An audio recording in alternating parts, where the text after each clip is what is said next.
Ndị be anyị kelekwanụ m unu. Anyị sị ka nke chiri ya zelu. Anyị sị ka ọ mara na ala Igbo na mma. Anyị adị ka Chineke ada agwụ agwụ. Otu anyị kwuru ya, otu akwa ya dịrịrị. Ise, ise, ise. Dị ka o si dị ụbọchị uhuruchi nketa anyị wetara nnukwu ozi.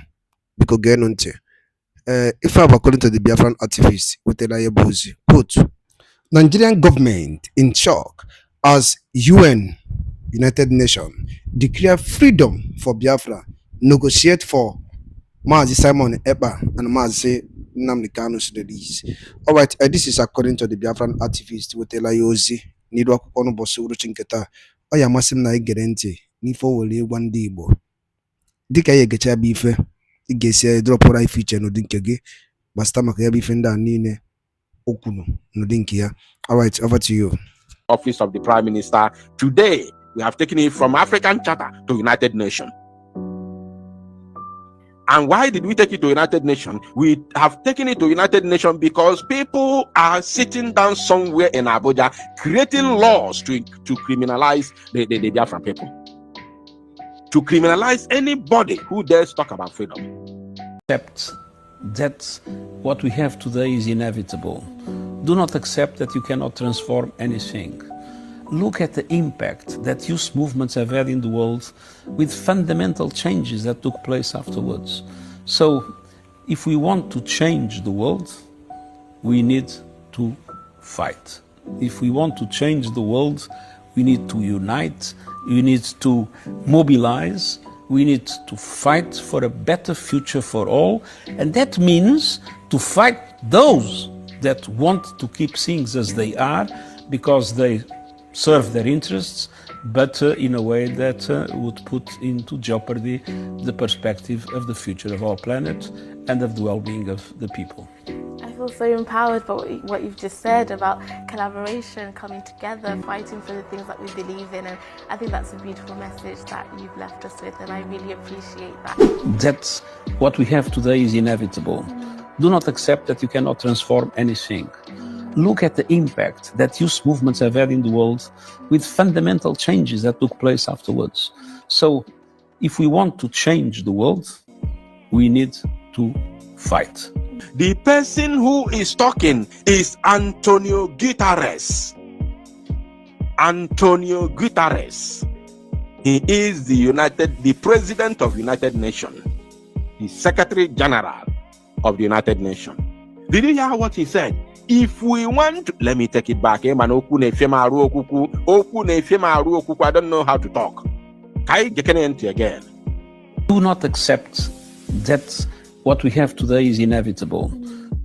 He said, do not accept that what we have today is inevitable. Let me rewind it. Do not accept that what we have today is inevitable. Do not accept that you cannot transform anything. Do not accept that you cannot transform anything. Antonio Guterres is talking. He is the president, the Secretary General, overall chairman of the United Nations. He is telling you something. He is talking to Biafrans. This is us. This man is talking to us. And if you listen, you will see that the woman she's talking to, the interviewer, the journalist, is a black woman, an African woman. So Antonio Guterres is talking to us. Pay attention. Look at the impact that youth movements have had in the world with fundamental changes that took place afterwards. So if we want to... Did you hear that? He said, look at the impact. Look at the impact these movements is having all over the world and the fundamental changes that follows it. Child, you think they don't know? You think they don't know? They know. Listen to it once again. Look at the impact that you... Look at the impact. Very, very... This word, I never expected to have it from United Nations chairman, overall boss, Antonio Guterres. I never expect. I thought we were the only ones saying it. I never expected. If you hear this type of statement from United Nations, my brother, Kwechiri. Oh, Kwechiri CK. Opening Akubu 1 naira before May 2 naira. Sorry, God forbid for using that word. Opening Atunyebu 1 ejemma, Tunye 2 ejemma, Kwechiri CK. Based on the stupidity of Tajudi Abbas and the Senate. Kwechiri, the United Nations now, so pay attention. The impact that youth movements have had in the world with fund that cannot transform anything. Look at the impact that youth movements have had in the world with fundamental changes that took place afterwards. So do you see that? Look at the impact that these movements are bringing all over the world and the fundamental changes that follows it. That word, Okuluben Bagam, no be everybody who is listening. Now let's continue. So, if we want to change the world, we need to fight. Did you hear that? If we want to change the world, we need to fight. And I call on the Biafra Liberation Army aka. Obunu na-ege ntị kobalo Biafra Liberation Army aka, kobalo Maazị Simon Ekpa aka, kobalo Maazị Nnamdi Kanu aka, kobaka gị kwụsịbaka gị ike. Antonio Guterres, the overall president of United Nations, ndị ekpe na zoo. The people that will barely buy in a zoo are going to say, if we want to be free, if we want to change the handwriting on the wall, if we want to change the narrative, if we want to change the world, we must fight. No be me talking. I've been saying it. Maazị Samanekpa has been saying it. Maazị Nnamdi Kanu has been saying it. Today, I'm very certain everybody's paying attention. Look at the impact that youth movements have had in the world with fundamental changes that took place afterwards. So, if we want to change the world, we need to fight. I can play this 1 million times a day. Only that word. If we want, even the other one, I was crazy about the other one. He said, look at the fundamental, changes that these movements are bringing to the world. I was crazy about that. But now look at this one. He said that if you want to change the world, you need to fight. I can play that very part 1 million times a day without getting tired, because he is telling me something.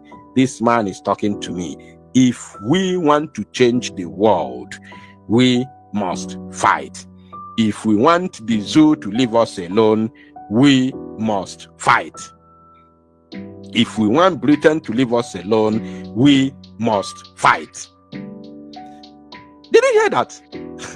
If we want to change the world, we need to unite, we need to mobilize, we need to fight for a better future for all. And that means to fight those that want to keep things as they are. This one has broken the camel's back. He cannot say it better than this again. He cannot say it better than this. Did you hear that? Did you just hear that? I don't believe you heard it. Did you hear that, my people? He can't say it better than this. Every single word he says is 100% directed to us and meaningful. Every word he says, very, very meaningful. Listen to that last one. Fight.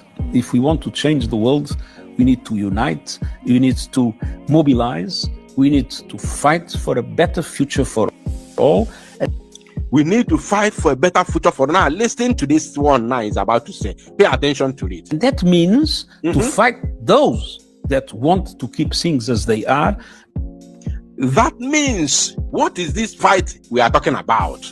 He is asking, what is this fight we are talking about? He said, that means to fight those who want to keep things the way they are, those that want to keep the status quo, Tajuddin Abbas, those that want to keep the status quo, Tinubu, those that want to keep the status quo, Musa, those that want to keep the status quo, Nyesom Wike, those that want to keep status quo, Devomahi, those that want to keep the status quo, Labaja, those that want to keep the status quo, military, zoo, Janjaweed, police, navy, all of them. He said that we need to fight those that want to keep things the way they are for their own personal interest, for their own political and personal interest. He's going to say it. Listen. We need to fight for a better future for all, and that means to fight those that... Do you see how specific he is? These people don't mince word. They don't mince word. Do you see how specific he is? He is telling us those that we need to fight. Those who want to keep things the way they are for their personal and political interest. Pay attention. For all, and that means to fight those that want to keep things as they are because they serve their interests, but in a way that would put into jeopardy the perspective of the future of our planet. Hey! It don't finally happen. Those that want to keep things the way they are, that jeopardizes the future of, that jeopardizes our future. Those that want to keep the status quo and jeopardize our own future, and jeopardize the future of your children, jeopardize the future of your generations unborn. He said that we must mobilize, we must unite, we must fight those that want to keep the status quo, that we jeopardize our future and the future of our upcoming generation. The person who is talking is the person who will sit on top of his own bench and judge the matter between Biafra and the zoo. He's the one telling us. You know, yesterday we were dealing with the African Charter because of the, the directive from the office of the Prime Minister. Today, we have taken it from African Charter to United Nations. And why did we take it to United Nations? We have taken it to United Nations because people are sitting down somewhere in Abuja creating laws to criminalize the Biafran people. To criminalize anybody who dares talk about freedom. So we have taken it to United Nations to let them know that those who are going to sit in that chamber to judge our case are the ones telling us to go ahead and fight. And he didn't say fight a breeze. He has told us the people we are going to fight against. This is the dagger. This is the straw that breaks the camel's back. You can't fight it. You can't fight this truth. You can't fight this honest truth. Let's listen to him. Things as they are because they serve their interests, but in a way that would put into jeopardy the perspective of the future of our planet and of the well-being of the people. And the well-being of the people. Hey! This is the first time I'm coming across this type of statement and interview from the chief of the United Nations, the chairman, the overall boss of the United Nations. The first ever time. Unbelievable. He didn't say we should agitate. This man never used any word less than fight. He didn't say we must protest. He didn't say we must agitate. He didn't say we must refuse. He didn't say we must reject. He said we must fight. That word is very, very simple. It's only one word. We must fight. And if the United Nations tells you to fight, who are you to say it is against the law? If the United Nations tells you to unite, who are you to say it is against the law? If the United Nations tells you to fight, who are you to say you will go to 25 years imprisonment? Who are you? Who are you to say no? These are the people that will judge our case with Nigeria. Now, let's listen to the end and then I'll play another video for you. I feel so empowered by what you've just said about collaboration, coming together, fighting for the things that we believe in. And I think that's a beautiful message that you've left us with. And I really appreciate that. You see, the girl interviewing him is an African girl, a black girl, a black African young lady. And you see the smile, do you see the joy, the happiness at the face of that girl? Do you see the smile, the joy? With that kind of word, that man is saying, because this girl wants the freedom of Africa. This girl wants Africa to be free. You see how she smiles. You see the smile. Can you see the joy? Because she wants Africa to be free.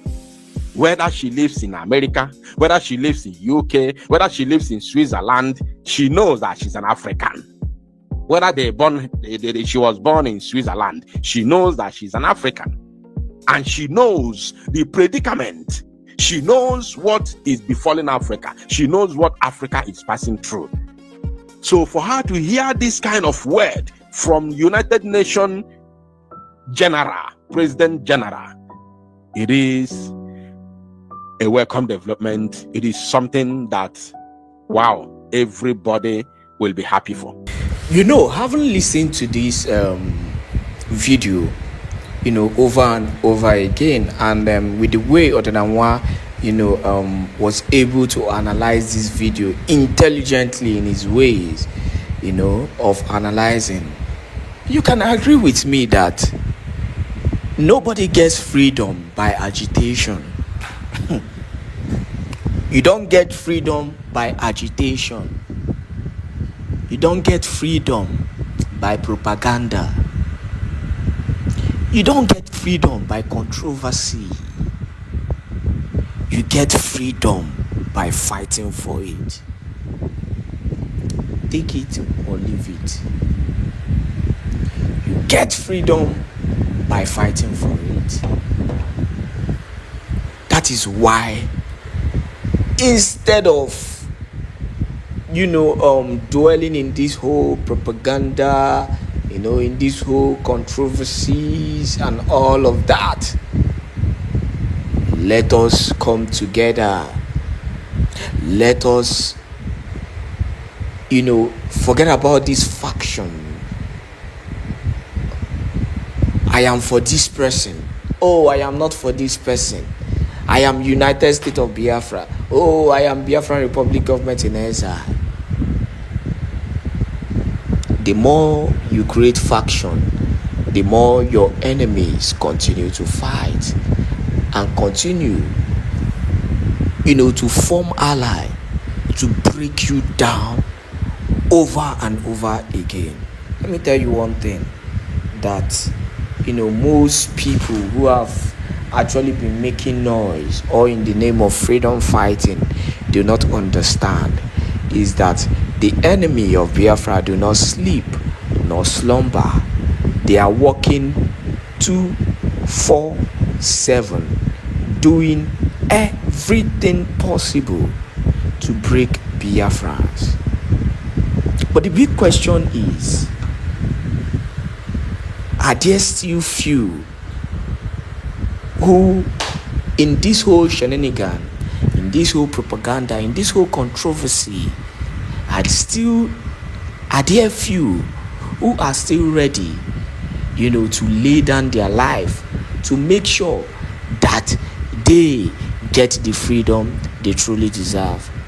And the simple answer is yes. Not just few, at least over 50% of Biafrans in this whole controversies and shenanigans are ready to do the needful to get freedom by all means. Anyhow you want to see it, anyhow you want to take it, the fact still remains that there are still few who are ready to do everything possible to get this freedom that we are talking about. Biafrans needs to give kudos to people like Mazi Nnamdi Kanu, Mazi Simon Ekpa, even in their hardest time,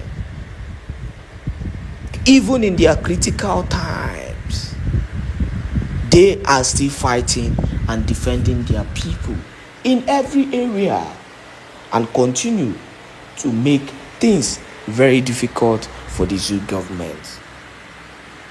On that note, I want to thank you once again, for joining us today on this wonderful video. Do not forget that this is Let's Talk TV, and that powerful information video that that was just played, is coming from Odinamwa Biafra Unite. A man who has continued to speak the truth and speak the reality, not even today, as of today, right from the time of Mazi Nnamdi Kanu. Please, one thing you have to do as a Biafran is to continue to share this video to as many groups and platforms as possible. Let me borrow the word of Odinawa, Tosasia Uzioma. Let the world continue to know what Biafran is fighting for and what Biafra, stands for. Whose head was living in London hospital, while Nigeria is just wasting under Yemi Ochibanjo because Yemi was not in charge. It was Abba Kyari, the late Abba Kyari, that was spied by COVID-19. Foreign Buhari rules Nigeria 6 years. Fake Buhari rule, original Buhari ruled Nigeria 2 years. Fake Buhari ruled Nigeria 6 years. And a dead man ruled Nigeria for 6 years.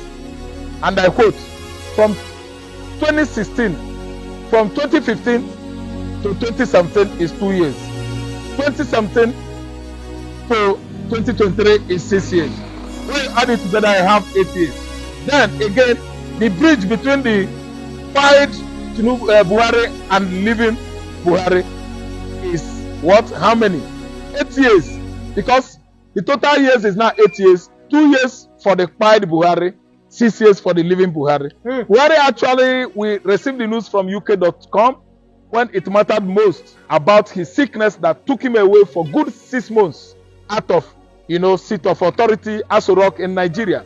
We had a government then, a president then, a government then whose head was living in London hospital, while Nigeria is just wasting under Yemi Ochibanjo because Yemi was not in charge. It was Abba Kyari, the late Abba Kyari, that was spied by COVID-19 was in charge.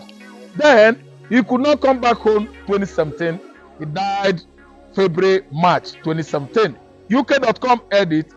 Mama Charlie with Elizabeth observe silence. On social media, everybody watch it. Nnamdi Kanu edit. And if you ask me, that was the only scene of Nnamdi Kanu that even made the UK, the British, turn their back on him in his current travail he's going through. The original Buhari and the foreign Buhari. Mr. Raf, thank you for having you on this channel this morning. Yeah, good morning. Viewers, in case if this is your first time of coming across our video, subscribe on your notification and drop your like on this channel. Yeah. Mr. Raf, shocking to us. Good morning. You are one of these people that used to talk about Nigeria to stop destroying our institutions. Yes. Instead of glorifying individuals. Yeah. Under Buhari regime, they destroy our institutions. After his 8 years, Buhari ran to his state, in Katsina State. But I speak to you now, he escaped kidnapping and he ran to Kaduna now for state. They are going to succeed on kidnapping Buhari because it is only one that is with God Almighty that is majority. When you think that you have many armed men all around you to the tune of 1 million, when God is not with you, you are exposed to insecurity. What do I mean here? Tinubu Buhari is trying to tell the whole world that he has all it takes to protect himself from an external attack or abduction. So I'm talking to you, Daura is in Kaduna State until Katsina State was created out of Kaduna. Katsina State was created out of Kaduna and the rest of the northern states. And now Daura, the hopefully or presumably home of Buhari, which many people think it is in Katsina. It's still in Kaduna State. And after much, hard working to escape from Niger. Niger is ancestral town. When the junta took over the government, democratically, elected regime of Niger, Buhari absconded into, I think, UK. From UK has come back to Niger, and the heat was over there because the kind of government they have in Niger right now, they could at least apprehend Buhari, get him arrested. Because you that rule Nigeria, what are you doing in Niger? It means you have a central home in Niger. You actually deceived the Nigerians, worked in their military for many years, ruled them for the first time in 1980s, and still come back in this new millennium, become Nigerian president from 2015 to 2033. That's straight 8 years. And you still run back to Niger. That was, that's a lot, lots inclusion of, of deception and deceit by a man once, twice Nigerian president. Today is absconding from Katsina into Kaduna, yes, to his original, according to him, maternal home or paternal home. Paternal home is it anyway. Let's just take it like that. To secure himself from banditry. Why are you running away from trouble that you caused by yourself? You think you are going to at least prevail on using your army of bandits to prevail on Jonathan?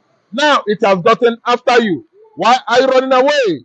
When a man sets his house on fire, he began to shout, "Look at tiger coming. It is all over me, inferno of flame." He started shouting so that all his kinsmen could come out to assist him.